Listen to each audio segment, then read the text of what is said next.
Hey guys, welcome back to another Friday Reads that is not going up on a Friday. I'm bringing back the series on my channel. I'm going to try and have a better balance of bookish content and mommy/family content, with the exception of this month because it's Wyatt's birthday month, so we have updates, vlogs, party hauls, all that stuff going up this month as well. But I'm also going to try and get up more bookish content. Today's video is going to be my April wrap-up, the wrap-up to the O.W.Ls magical readathon. I was so excited to participate in this readathon this year on time, like with everyone else, and I met my goal for the O.W.Ls. I am well on my path to become the career that I have so chosen. I do want to mention that this is the last wrap-up I'm doing in this style. I do have an idea of how I want my wrap-ups to go because I don't have an editing software where I can pop in pictures for you, and I get a lot of my books from the library and I no longer have them, which is the case for this wrap-up. It's not that useful for you to not see what the book looks like or for me to hold it while I'm talking about it. So I'm going to switch things up for my May wrap-up, and I hope you guys really enjoy that. I'm quite excited about it. I haven't seen other people do it in the same way, although I'm sure I'm not that original. Alright, that's enough rambling. Let's get started. I will link my O.W.Ls TBR up in the cards above if you want more details on the reading challenges I was going to participate in. I am striving towards the curse breaker career. So I had to read 6 books in April to become a curse breaker, and the challenges and stuff, go check out the other video. But I actually read 7 books in April, and I'm really proud of myself because I've been having a lot of 2-3 book months. The first of which was A Simple Favor by Darcy Bell, and this is a thriller, kind of. I read this for my charms exam, which was to read an adult novel. I gave this 3 stars. The creepiest part of this for me was that my name is Emily, and one of my best friends who lives down the street, who also is a mom, is named Stephanie, and that is like the outline of this book. Is there's an Emily and a Stephanie, and they're both moms and they're friends. So like that was the creepiest part for me, not the actual plot of the book. There were so many things that I didn't see coming, but that didn't make sense to me, so it had that shock value.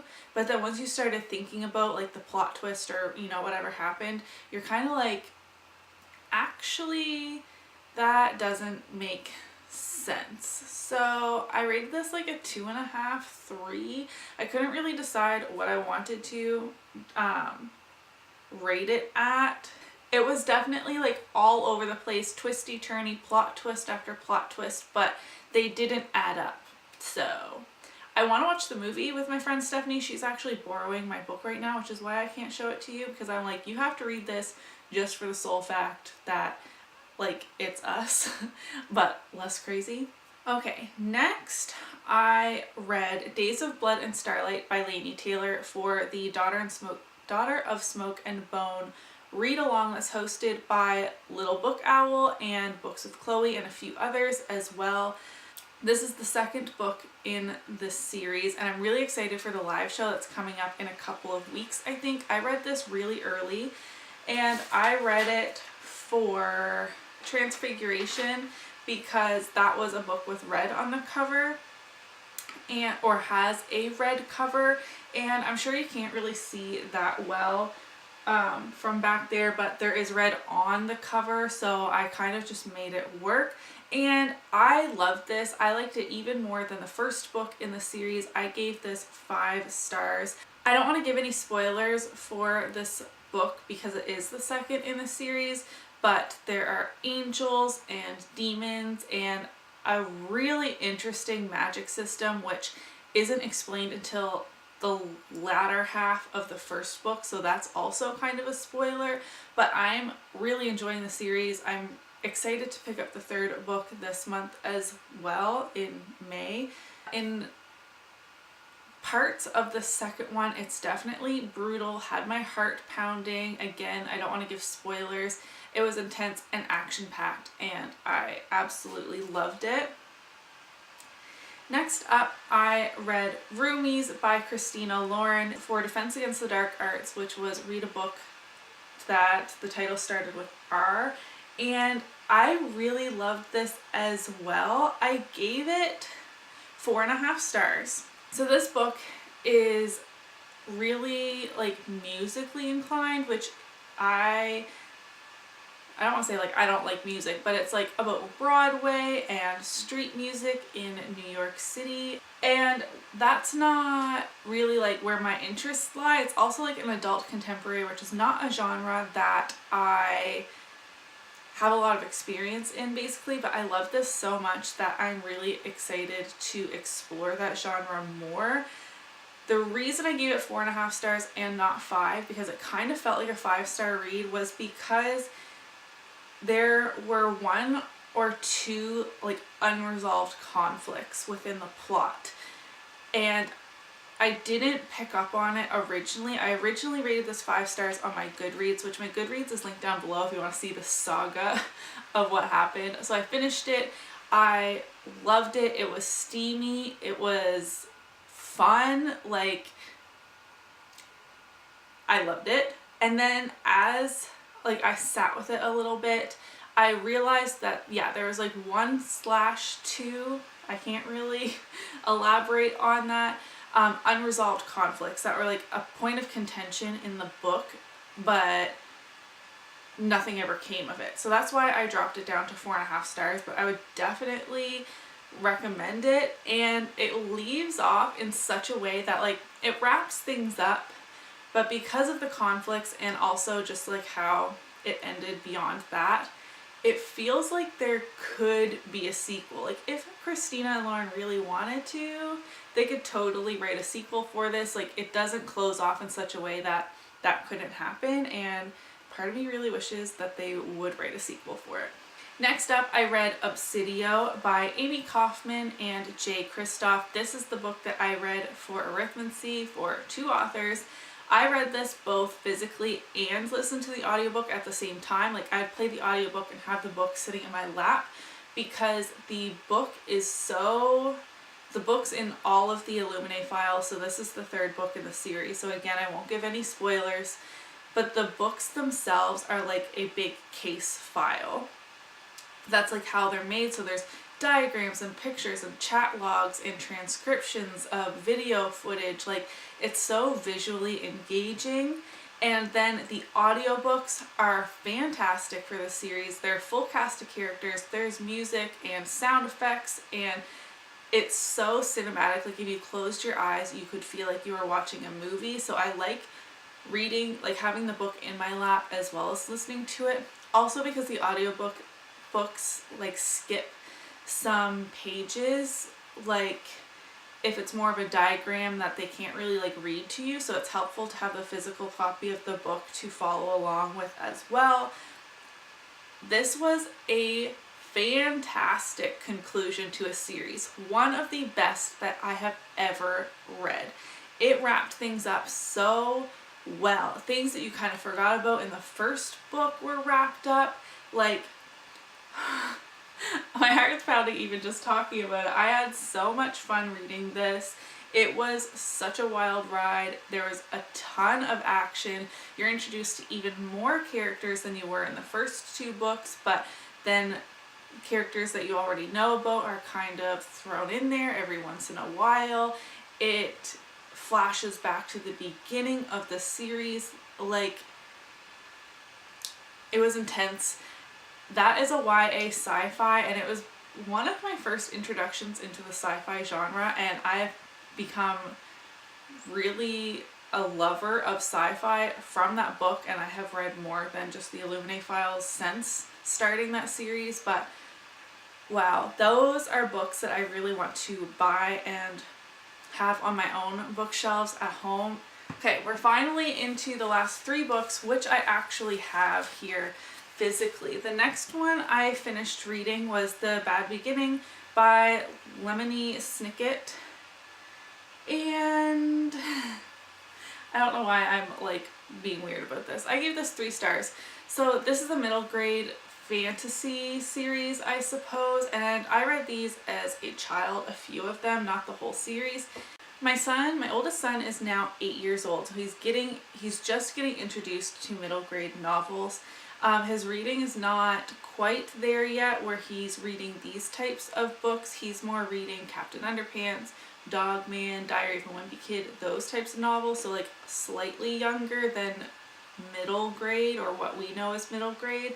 So we were reading this together, like I was reading it aloud to him, and this has gotten me so excited to revisit some childhood favorites and be able to share them with my son. I don't know why I'm getting weirdly emotional about this, but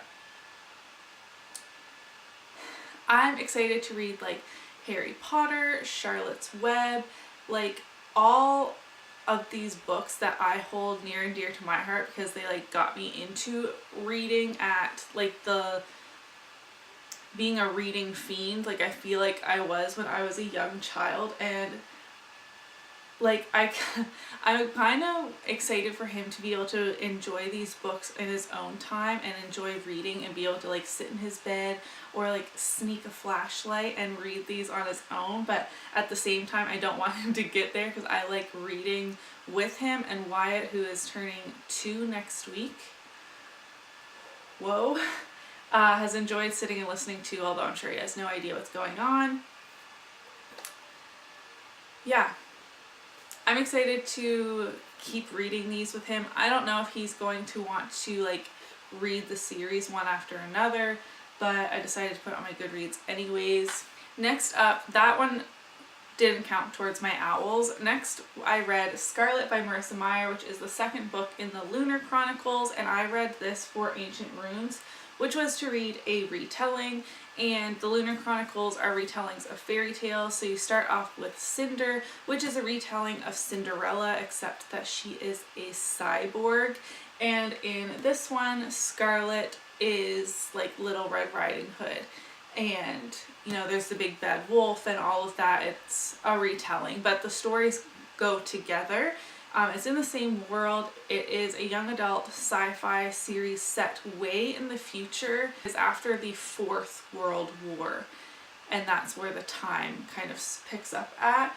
And I really love this. I loved this way more than I loved the first book, Cinder, like way more. I gave this 5 stars, 4.5, 5. I couldn't really decide. Again, I try not to give half stars because I'm so wishy-washy on it, but like I loved it enough to give it 5 stars, but it's not like a new like super favorite book. Does that make any sense? I could not put this down. I read this in a couple of days, which for me is really good. It's like 500 pages. And yeah, I didn't want to put it down. I was devouring it. I really love the new characters introduced in here, and it's kind of its own separate story to a certain extent, like not completely for the first like 3 quarters, and then the characters of both books kind of come together, both Cinder and Scarlet, and I just really enjoyed this series. I'm excited to continue on.